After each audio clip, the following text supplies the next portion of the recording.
Welcome to Asian Book Club, where we highlight Asian and Asian American authors. We are your hosts. Jamae and Sabangan. And I'm Stephen Park, and today we bring you our fifth and final read of Snowglobe by Soyoung Park.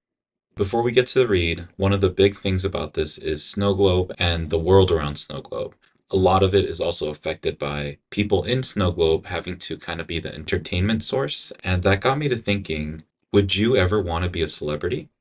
For me, I don't think I have the personality to be a celebrity. My astrological chart is full of quiet and feelings and not big personas. And so, since I don't have that Leo energy, I don't know if I could be a celebrity. But there are a lot of people that are celebrities that are also cancers and people that are quieter and meek. So Hmm. I don't think astrology is the thing that's going to be the limiting factor. Hmm. But even beyond that, would you want to be a celebrity? Because, I mean, almost anyone can be a celebrity nowadays, whether you're a person that is an actor or actress of some sort, or if you make videos on YouTube of baking stuff. And like someone like Binging with Babish never showed his own face for a long time. Right. So I don't know if it's necessarily that you need a certain energy. It's more just the question of if you had the opportunity, would you want to be a celebrity? Okay. That changes my mindset. I think if I had the opportunity, I would like to be a celebrity. I always think of myself as being surrounded by people who want to know what I do and know more about how I do it. So, yes, I guess in that sense, I would want to be a celebrity. Hmm. How about you? I don't think I'd ever want to be a celebrity. Hmm. I think I would want to be rich if that was a separation from the celebrityness. But being a celebrity just doesn't sound interesting. It sounds kind of horrifying. Hmm. I think you know this about me. I don't know how many other people do, but I have pretty massive social anxiety, and it's only gotten worse as time has gone on. And so the threat of seeing a bunch of cameras pointed at my face and people constantly in my life over different things, I already feel like people look at me even when they're not. So being a celebrity sounds terrifying. Which I think is so opposite because you are a Leo cusp. Right. And I feel like I have that energy at times, but growing up the way that I did in like a first generation Asian household that was in America, I think that part of being meek and being quiet kind of outruled the fact that I was supposed to have much bigger energy. Hmm. Like when I look at my nephew, he's always so confident and he can definitely command a room. And I don't know, like from my friends that are Filipino that have been raised, and it's not all of them, I would say maybe like 40% or like 50%, but some of them have like that showrunner energy. Like the Hmm. families will like display them. Like if other families over, it's like, look, Johnny can sing, and like they'll make him do a bunch of performances and songs, or like you as a dancer. I'm sure when people came over, it's like, look, Jamae can do this dance, and she did this performance, and you missed it. So For everyone sure. watch her do this dance. But that was never my lifestyle. My lifestyle was always just like go study, be quiet, like go do the things that need to be done, and then that was it. Totally. I think what's interesting about what you brought up with Filipino Filipinx diaspora and culture, for the most part, we're also told to be quiet, but when it's time to perform, you need to be ready at all times. So that's why we get good at different artistic abilities because we need to be sharp. But otherwise, we are told to be quiet. Yeah, and I don't know if it's just my family or just me, because we did grow up separated from our extended family, so we didn't usually have big parties. And usually when I am in a place where our extended family's there, there's a lot of attention on me. Mm-hmm. So it might have just been the way that our family was so small in a new country where we didn't have that much space. But even within our friend groups, it just wasn't something that I felt comfortable doing. And it was always me hiding behind like my mom or something just to get out of the spotlight as much as I could. That's fair. There is a sense, though, especially with this being a Korean book, about the celebrity influence within Korean media culture. Mm-hmm. Because sadly, there's a lot of really bad amounts of depression, and even worse than that, like things that happen from depression that we see in Korean media. Like we've seen a lot of young people kind of lose their own lives because of the fact that the spotlight and the shininess of it all kind of gets to them. So I don't know if Snow Globe kind of plays on that a little bit of what we're seeing in more of a realistic culture versus this dystopian society. but I definitely feel like there's a sense of that within that box of being a celebrity, especially maybe being a celebrity within Korea and that realm. I totally can see the pressure of the spotlight and how that can be too much for any one person to handle. Right. What I can say is we have met your next recommendation for the week, and she seems to be handling it all extremely well. We've met her in person once, and she Hmm. was an extremely lovely human. So let's go into our recommendation for the week. Our recommendation for the week is Japanese Breakfast. Japanese Breakfast, also known as Michelle Zauner, is a musician who is known for delivering bigness, big ideas, big textures, big sounds, and big feelings. In her most recent album, Jubilee, she embraces ambition and boldness in her songs, ready to fight for happiness in a world where the feeling is scarce. You can learn more about her work through her website at japanesebreakfast.rocks. That's JapaneseBreakfast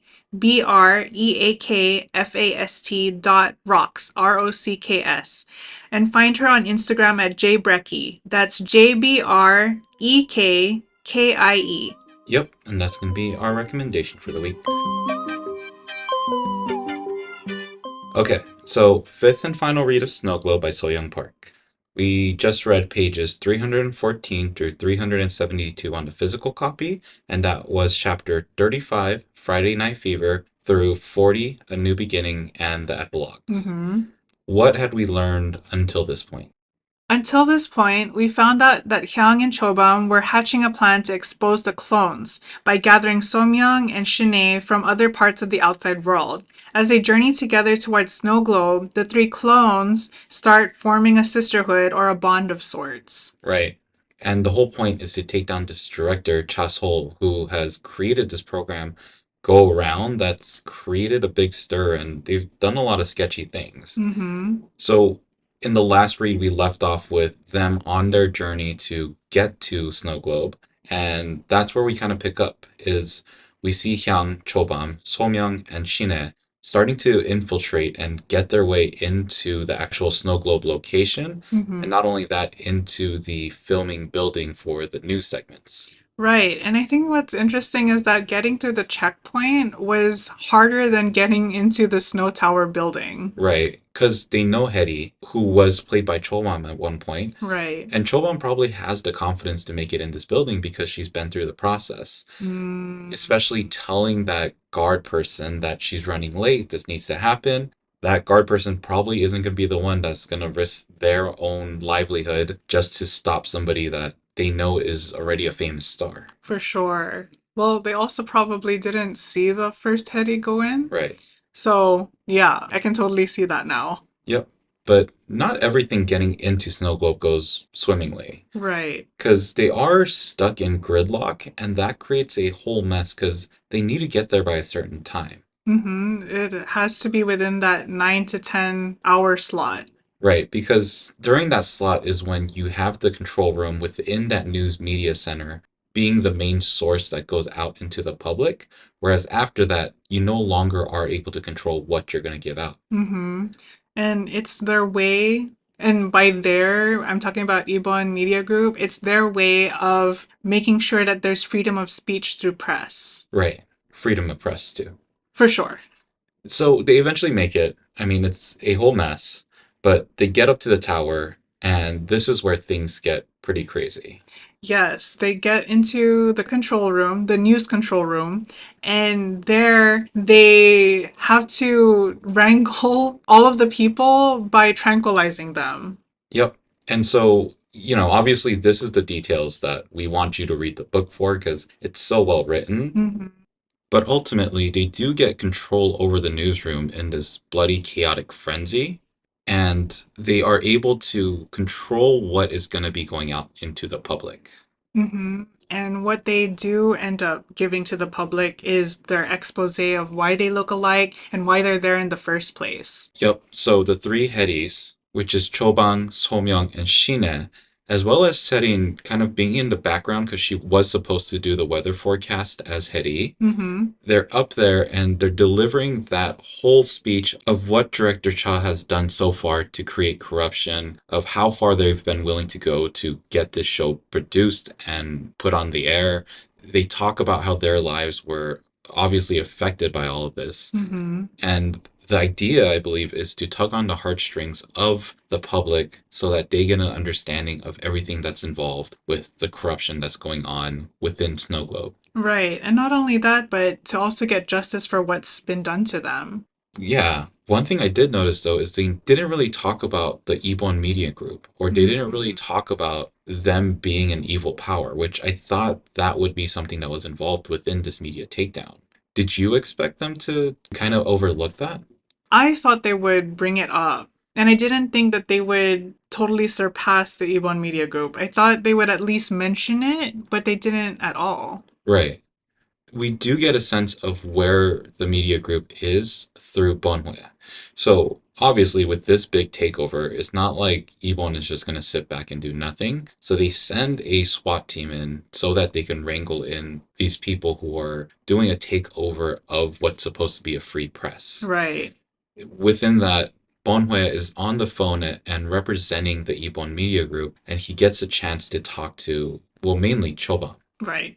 And although initially he is siding with the company and not willing to relent to Chobahm or to the other girls involved with this, Mm-hmm. he eventually does allow them to kind of carry through with their process and have their way with being able to speak through the television and kind of give their thoughts on what's happening. Right. And he does this because he's trying to fulfill his promise of taking down Director Cha. Right. This eventually ends with a somewhat success, Yeah, I think so. because they're able to take down Director Cha. She is thrown into jail and is now under investigation. Mm-hmm. We see that Chobahm, Somyung, Shinnae, and Hyang are also not punished for this in a sense. They're held within Snowglobe, but not necessarily held as prisoners, Yeah, and the upside is they're even being held at Ibon's estate. which is really rare for anyone to kind of even live within that estate. Exactly. But Ibon Media Group doesn't know what to do with them. Hmm. And while they're not knowing what to do with them, fans are coming in from different sides. There are those who are wanting to know more, who are wanting to get to know the ladies themselves. And there's the other side that wants them to be punished because they created this essentially bout of terrorism. Hmm. And this is almost where we leave off. The only last bit that we get is Chobam kind of vying for everyone to get a show together. She wants Cha Hyung to be the director of it. And beyond that, we don't really know what happens to these girls Hmm. until the epilogue. Yes. So hopefully everyone read the epilogues because in this story, it's very important. And in the audiobook, we now find out why there are multiple narrators. It's because of the different viewpoints in the epilogue itself. Right. And the first one is the original reader. It's Chobam. Mm-hmm. And what we find out is that they are granted a show of their own. It's one that's going to be aired out both to the outside world and even within Snowglobe. We also see that they're allowed certain guests to come in, and Mm-hmm. some are able to find more guests than other. We see what you would expect with most people in terms of who they would invite, but Chobam invites Ongi, and the other guest is a little bit of a surprise. Yes.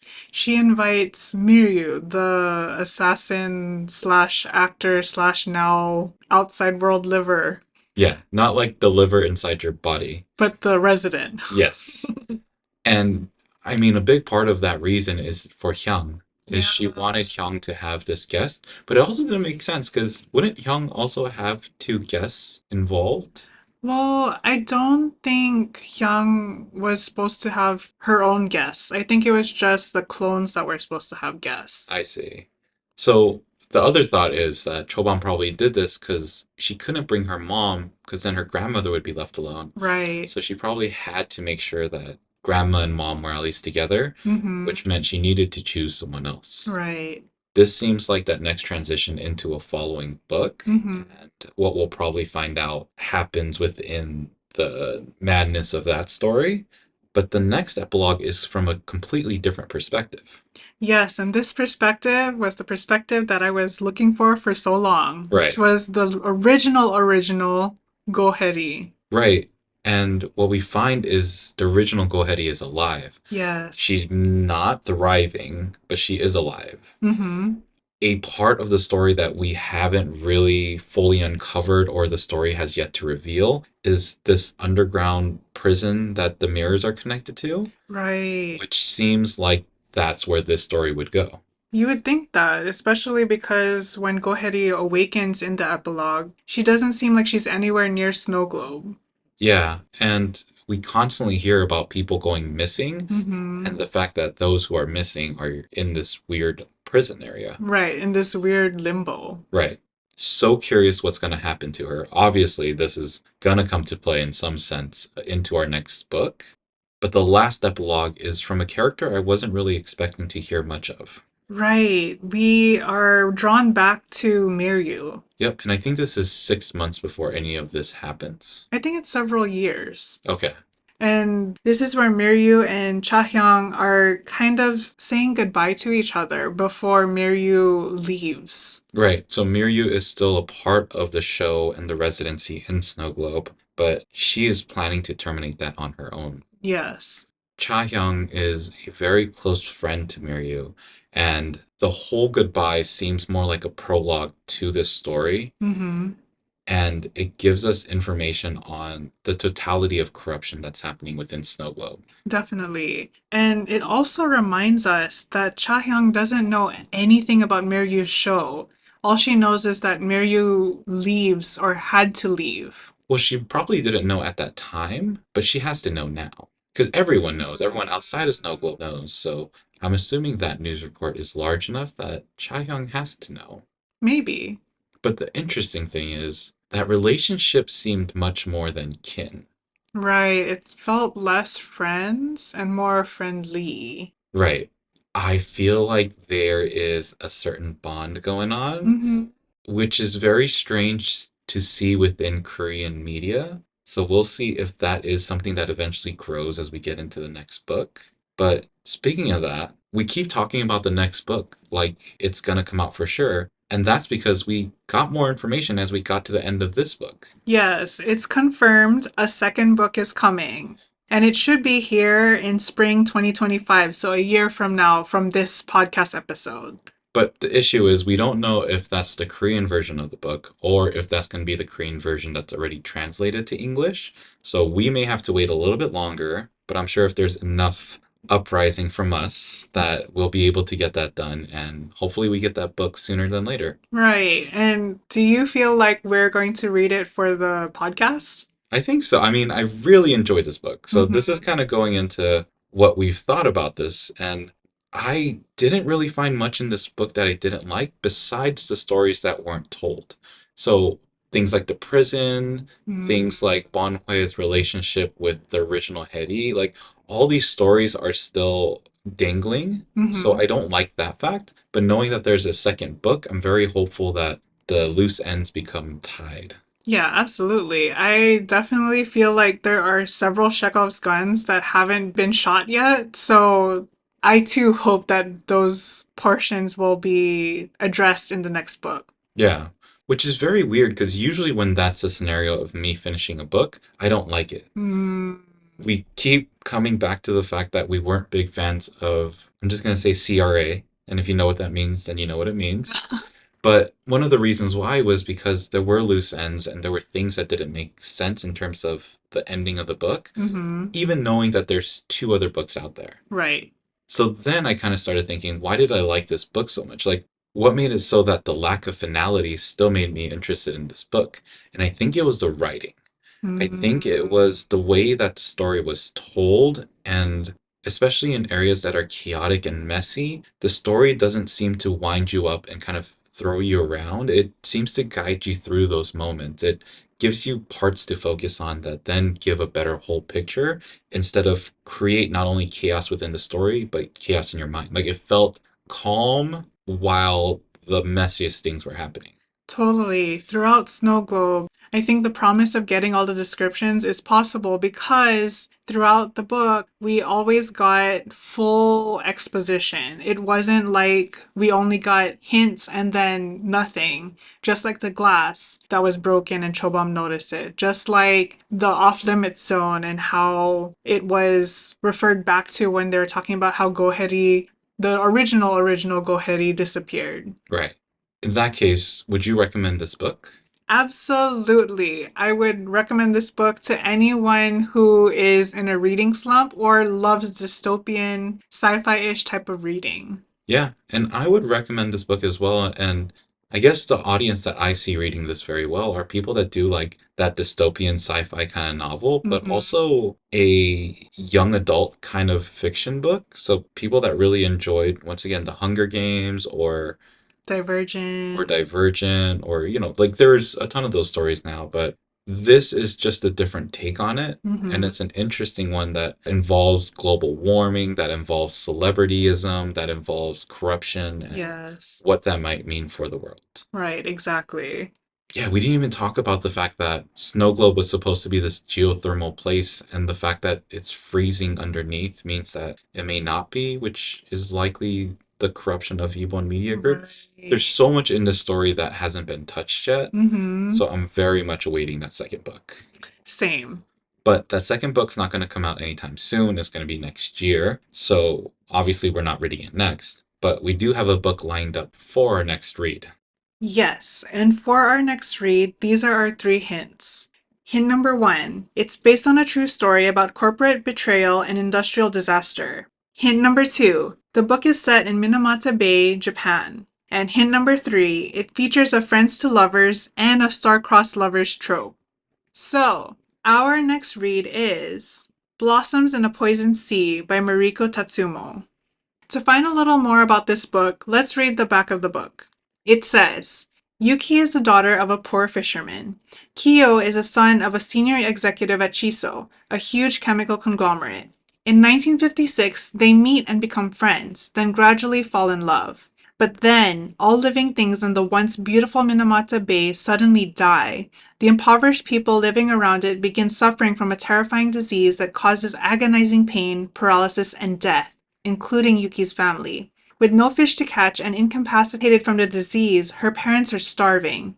As the sole wage earner, Yuki's reduced to low paying, back breaking work as a laborer, then as a house cleaner. The city dwellers who work at Chiso turn their backs on the lower class fisherfolk, who largely tend to get the disease. The corporation stonewalls, denying culpability. Kyo fails to convince his father to get the company to help. As the suffering spreads, Kyo helps researchers find answers to the devastating neurological disease, but they're blocked by the government and the corporate influenced media. Together, Yuki and Kyo must fight both the Japanese government and a powerful and ruthless corporation to save her family and the Bay. Yep, and a little bit about the author. Mariko Tatsumoto was the first Asian woman attorney in Colorado. She now writes middle grade novels, young adult novels, and historical fiction. When she's not writing, she hikes, skis, and spends time with her dogs, which clearly is going to make her at least a good person. Mm-hmm. So I'm excited about this book. Yes. One thing is, this book is fairly long, it's hefty. So we are going to break it up into 5 reads. Mm-hmm. What is our first read going to be? Our first read is pages 1 through 83, which for everyone is chapters 1 through 10. Yep. And also wanted to mention that this book was provided by the author herself. Yes. It's a part that makes this podcast so exciting for us. Mm-hmm. We just finished a book that was recommended to us by another listener. So that was really exciting. I had never heard of Snowglobe prior to that. Mm-hmm. And now we're getting a book from an author directly. Yeah. We have a couple of little hints and surprises along the line in the near future. So a lot of exciting stuff is happening, but you as our listeners are obviously our number one important people in terms of where this podcast goes. So if you have any suggestions on what we do, or you have any suggestions on books that we should read, how can people reach out to us? You can reach out to us through email at asianbookclubpod@gmail.com or joining the conversation through Instagram at asianbookclubpod. Yep, and we have our website, which is asianbookclubpod.com, that has our bookstore, that has books that we've read in the past, books that we recommend, and books that we plan to read in the future. And a great way to support us is to rate, review, and subscribe to the podcast. Otherwise, make sure to be happy, be healthy, and read a book. Ingat! Bye. Bye!